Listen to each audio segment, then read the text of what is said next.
Hey, good morning. Welcome to Viking Preparedness. I am Pastor Joe Fox. By now, you probably have, some survival supplies gathered, right? You've got food and water and medicine, probably guns and ammo, things like that. But how's your bug out plan? I realize and I agree with the theory that the best plan is to stay where you are, remain in place during an emergency, if you can, right? You should live in a place that it would be suitable for you to remain and survive, whatever is coming. And I've talked about that before. But even if you live in a gorgeous, survival paradise like Shofar Mountain, you have to have a plan. And really, you have to have plans, multiple plans to bug out, because things can change. And things can change relatively quickly or relatively slowly. And I want to kind of talk about that. The easiest bug out plan really is to have a well-maintained vehicle that's topped off with gas, a credit card, and a set of car keys, right? The hurricane's coming in. Get out early, avoid the rush, drive, north or west as the case may be until you're far enough to, rent a Holiday Inn and stay there. I mean, right? You could do that. That's not very sophisticated. And there's a lot of potential pitfalls with that problem that could come back and bite you. Here's something to consider. Most of us, when we bug out, have some kind of plan of eventually coming back to that place. If it's a wildfire in the area like in California or Colorado or something, or it's a hurricane that's coming, or maybe even a big tornado came and damaged the infrastructure around you so much that you just can't stay there for now, but you want to come back, right, eventually. Even if it was something like a train derailment, that this noxious, poisonous gas cloud comes floating over you, or a nuclear power plant meltdown that looks like, ooh, we're in the danger zone, we need to get out of here, you may be able to come back from that, right?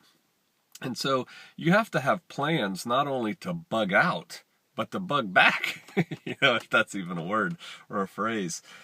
And so let's talk about that a little bit. One thing I recommend that you do, and I used to tell people use a video camera, but now with like these cell phones, everybody has cameras on their cell phones. It's just easier.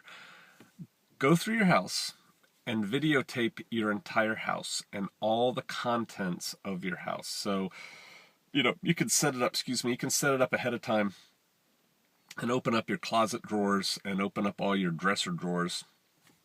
And then just go through and film your house slowly. And basically what you're filming is all your stuff, right?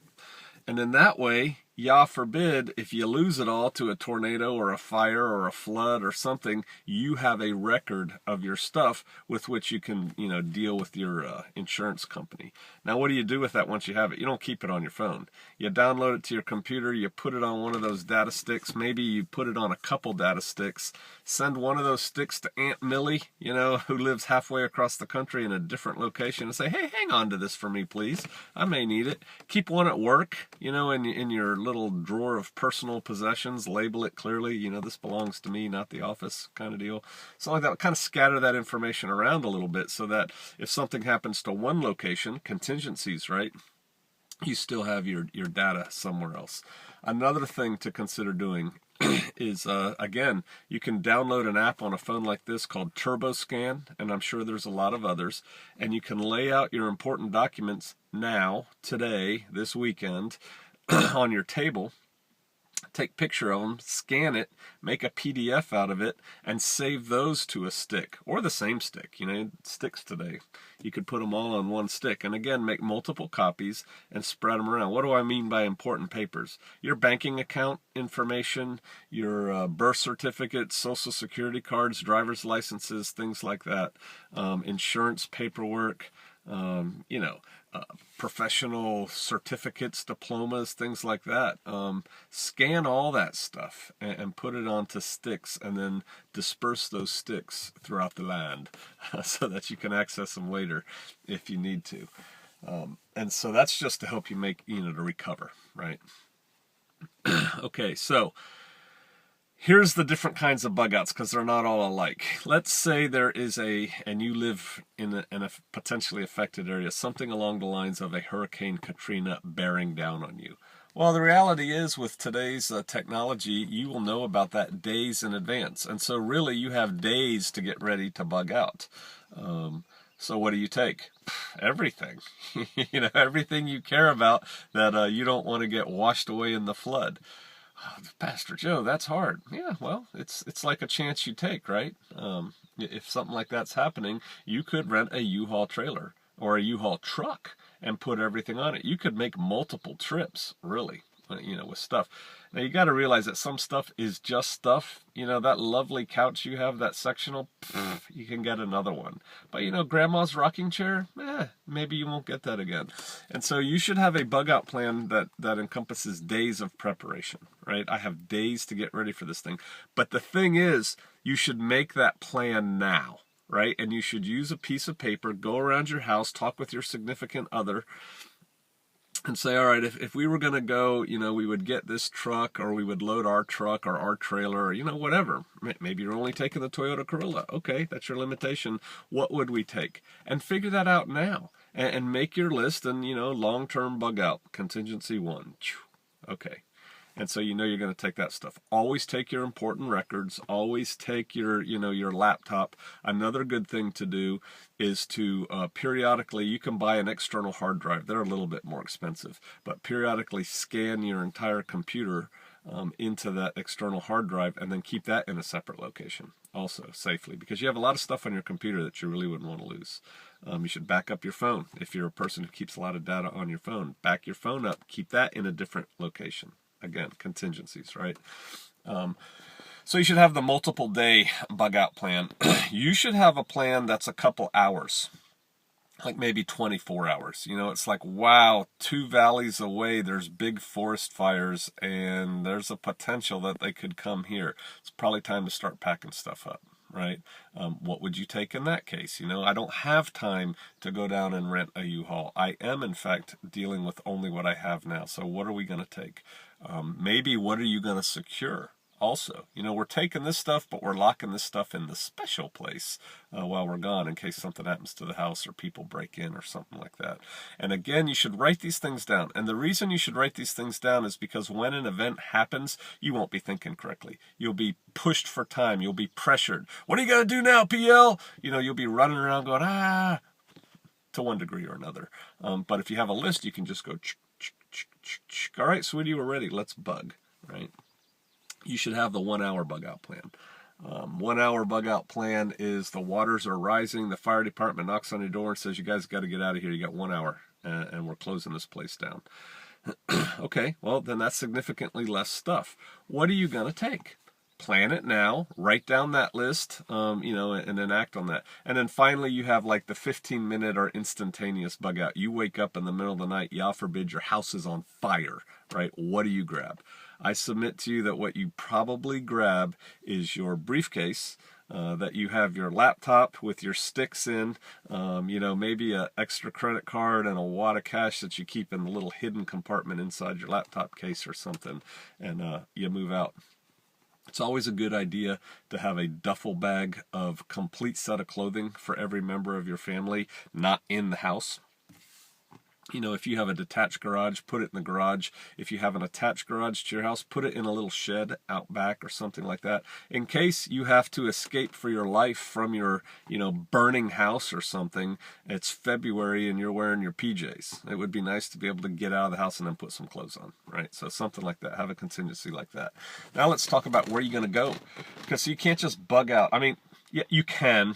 That's not a great plan, but you can. Like I said, you can have a credit card and a set of keys and take off. You do need to, in all cases, keep your cars topped off to whatever level keeps you comfortable. We never let ours get below half a tank, and we have extra gas laying around the place. If in a time of heightened tensions, why don't you spend an extra 10-15 minutes on your way home from work and top off your car every day so you're parking it full? Right? I mean, you could do that, and it would make you that much more prepared. Keep your car in good working order, because that's your bug out vehicle to get to your location. Where are you going to go? I always talk about Aunt Millie. You know, I just make her up, but she's a relative who cares about you, who loves you, who lives relatively far away from you. It has to be outside of the danger area you're in that's causing you to bug out, right? So if you live on the Gulf Coast or on the hurricane coast on the East Coast, something like that, you need somebody far enough inland that you can bug out to. You should talk to them now. Hey, if I had to, could I come here? Yeah, sure. You could stay in the garage. You could stay in the spare room or whatever. Maybe you could keep some things there, you know, in advance of that. Maybe not. You know, that's things you have to work about. But let's say your bug out plan is Aunt Millie. She's your number one go-to girl, and she lives to the west of you. Well, what happens if it's a nuclear power plant thing melting down and you've got to bug out for that reason, and it's to your west, and oh, by the way, it's also to the west of Aunt Millie? You need another place to go. And again, these are things you want to think about now while you're calm, cool, and collected, and you have a cup of coffee sitting there cooling down enough to drink. You know, no stress. Where am I going to go? How am I going to get there? And then think about when you get there, what are you going to do? How are you going to live?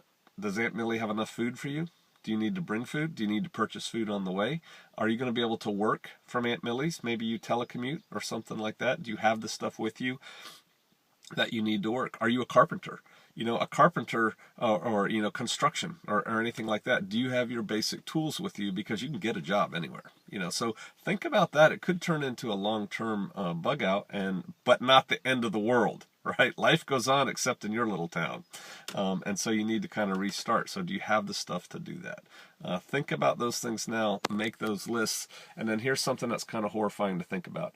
You could bug out from something like a forest fire, or a tornado devastated your neighborhood, or a hurricane is coming, right? It's like, okay, we're just going to go to Aunt Millie's. We'll wait this thing out a week or two. We'll go back and take over again. What happens if right after that happens, it happens, right? You know, the EMP bomb, the super volcano, the war with Russia, China, you know, whatever. Something big happens after you've bugged out of your house. Ooh, that's tough. That's a tough one. Yeah, start thinking about that. What would you take? Anymore, because of the heightened tensions that I perceive, I don't drive more than an hour from my house without taking my bug out bag and a rifle.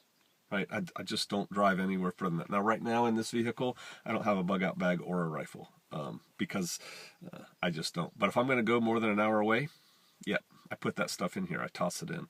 Things to think about because, you know, I could be popping over there 3 hours away to go do something and something could happen. And I want to be able to get home or whatever. So think about, what if I bug out to Aunt Millie's and something happens that's really big? Then what? Contingencies upon your contingencies. The more contingency plans you actually think out, plan out, you know, you have to write these things down and actually use reason and reality, not fantasy wishing. Yeah, Aunt Millie will let me stay there. Have you asked her? Maybe Aunt Millie doesn't want you. Maybe she doesn't like you anymore. I mean, you don't know. You got to really make these things concrete. But the more contingency plans you build into your life, the more flexibility you will have when Murphy, you know, shows up with his friends and you've got to adjust plans. Having the ability to do that on the fly is pretty nice. All right, just some things to think about. Maybe when you have some downtime, you can start putting pen to paper and figuring out what you're going to take, where you're going to go, and what you're going to do if that doesn't work out. All right, hey, maybe I'll see you out there.